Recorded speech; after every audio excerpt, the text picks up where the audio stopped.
Okay, so my dream job forever was to be Katie Couric.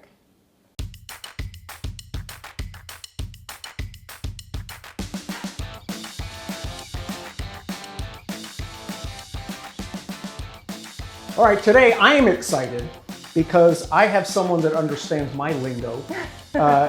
Deana Silk, and you are a teacher at Kingfisher, and you teach 8th grade. I do. But you have a backstory.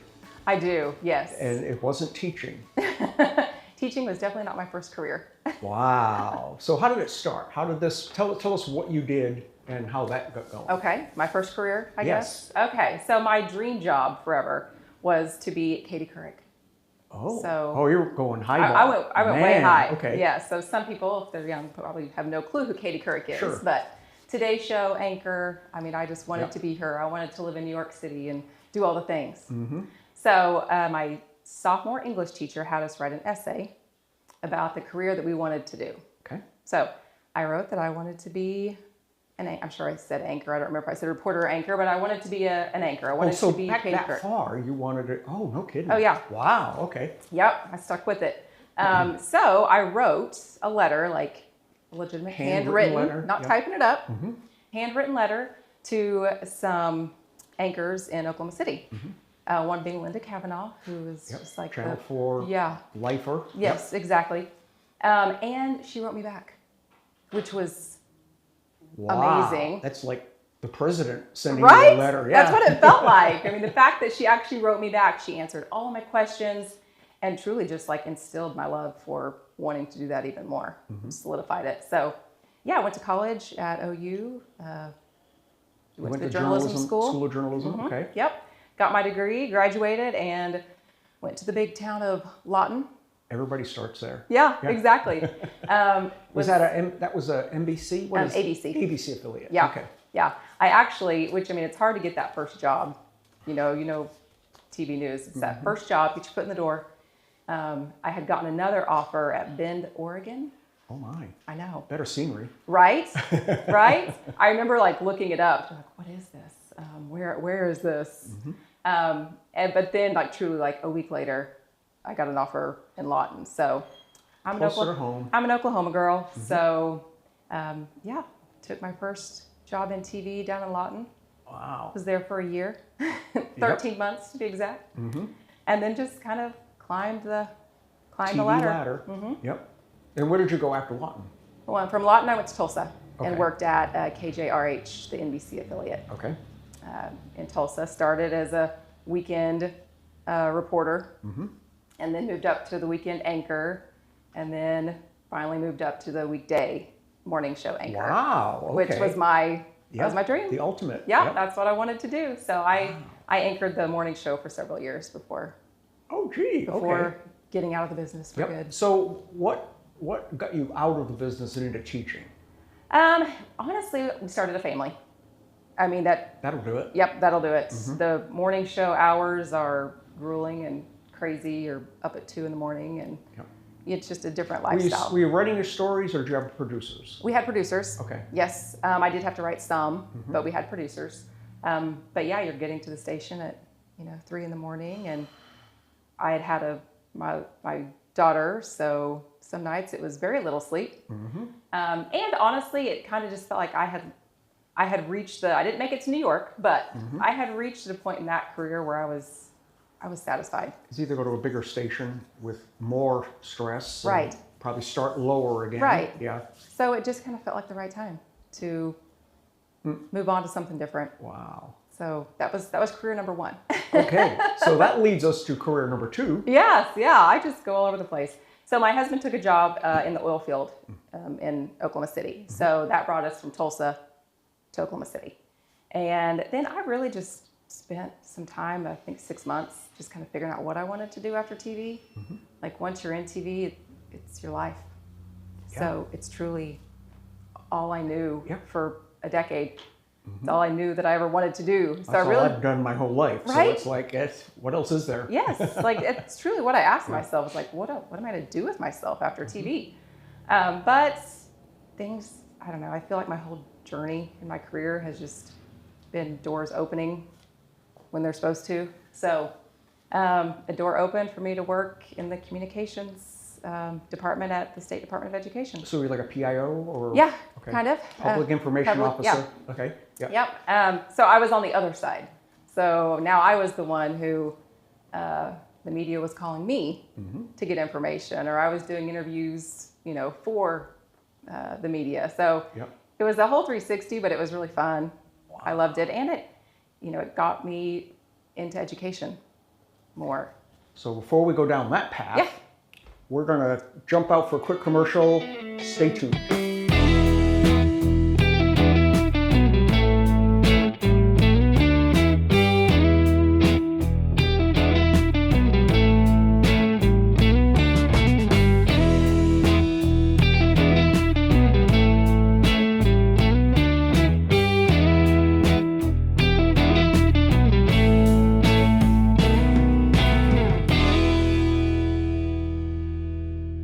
And we're back.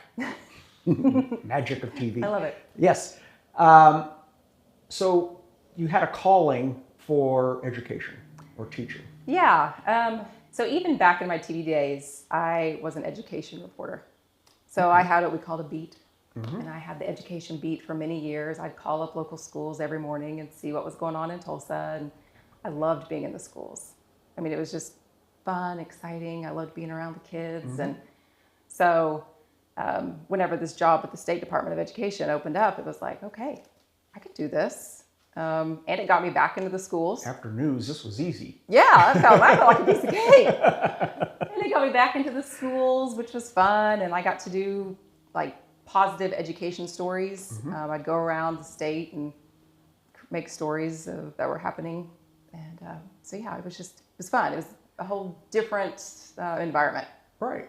And you ended up at Mustang. Was that your first actual? That was my first teaching. But did you go and get a different degree, or did you have to do anything? You have to get a master's? No, I didn't have to get a master's, but I did have to go back and take more schooling. Okay. Yeah, so I had to go back to take some college courses. I was emergency certified first through Mustang, and then did the college courses I needed and passed all the tests I needed to be alternatively certified. Ah. So now I'm alternatively certified Okay. to teach English and journalism Okay. and other things. But so yeah, then when I was at SDE, another door opened for me to teach journalism. A friend of a friend called and they're like, "Hey, I think you could do this." Yeah. And I had kind of been thinking about teaching, just trying something different. And then when it was teaching journalism, I was like, well, yes, I can do this. This sounds great. Yeah.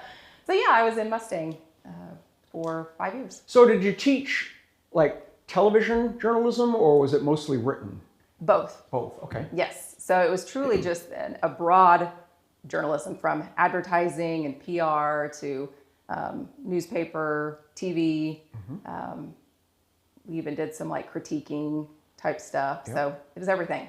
Wow. It was fun. That is neat. It really was. So how did you end up at Kingfisher? It's just another door. Mine are trap doors. Yours seem to be door number 3. Mine just swing open. So my husband and I, we have 2 kids. My daughter is 12, my son is 9. And we had always said, like, I loved Mustang. It was a great school district, great elementary school for my kids. But we both grew up in small towns. So I grew up in Alpha, and my husband grew up in Sayre. Okay. So really small towns. So smaller towns. Yeah. So we both had said that, before our daughter is in 5th grade, we need to decide, like, do we want to stay in Mustang or do we want to try a smaller school? So honestly, another friend of a friend had told me that there might be a position opening up in Kingfisher to teach. And I was like, okay, all right. So maybe this is where we're supposed to be. And yeah, it all worked out. It was all very last minute. Wow. For that school year, because this is my 2nd year teaching at Kingfisher. But yeah, it all worked out. And it was a reading position, which was new for me, but also yearbook. Yep. So I get to also do That'll the yearbook. keep you on your toes. Yes, exactly. That has deadlines. It does have deadlines. And I get to still kind of throw in some journalism with that too. So yeah, now I'm teaching reading, That is cool. Reading in yearbook. So are the kids, I guess when like most kids sign up for something, they really don't know what journalism is or anything. They just sign up because of whatever. Are you Right. finding, are they adapting well? Or are they excited about it? How does that work? In Kingfisher? Yeah. Yes, they are. Most of them sign up just for yearbook, and they have an idea what that is. And then the journalism part's kind of thrown in there at, By the way, towards you have to spell things right. Yeah, by the way, we're doing this too. And that kind of comes towards the end of the semester because we work on the yearbook basically until March. Yeah. And then we send that off to the publisher to print, so we get it back by May. So then from March until May is when I will really kind of start pushing the journalism and we'll do some more writing and videos and that kind of stuff. So Very, very cool. which I love. So I'm reading the letter that Maitland wrote. She did a fabulous job. The article that Maitland wrote. Anybody that doesn't know, Maitland is our MMJ in Kingfisher, and you're moving to Kingfisher. We did. Oh, you did? We did. Oh, the story's old. Oh, yeah. Old news. Over Christmas of all times. Oh, no kidding. Oh, my Okay. word. Yes. So that all worked out great. We found a house that we loved and, moved early December. Wow. Just, throw in some moving and some Christmas and all the things. Yeah, I just needed one more thing. Right?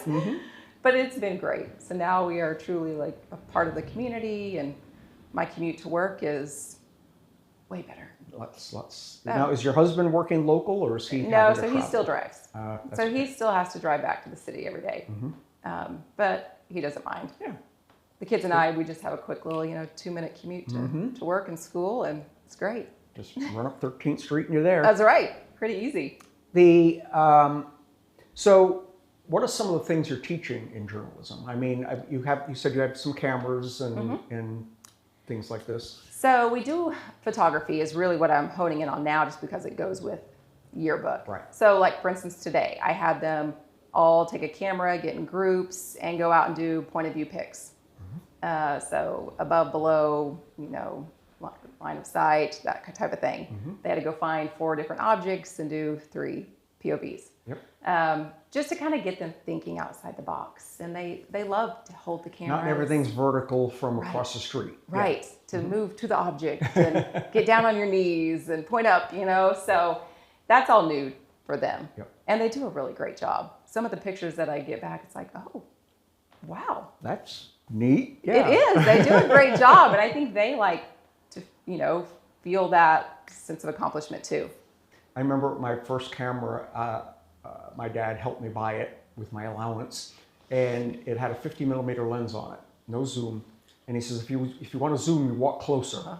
And that taught me a lot about composition and yes, there's just so much to it, and a lot that they don't realize. I mean, they're just used to their cell phones. Stop taking the picture of the top of little kids' heads. Get down on their level and Don't take the back of the head. Yeah. Move around at the face. So right now we're doing a lot of photography. And then like last year we did videos.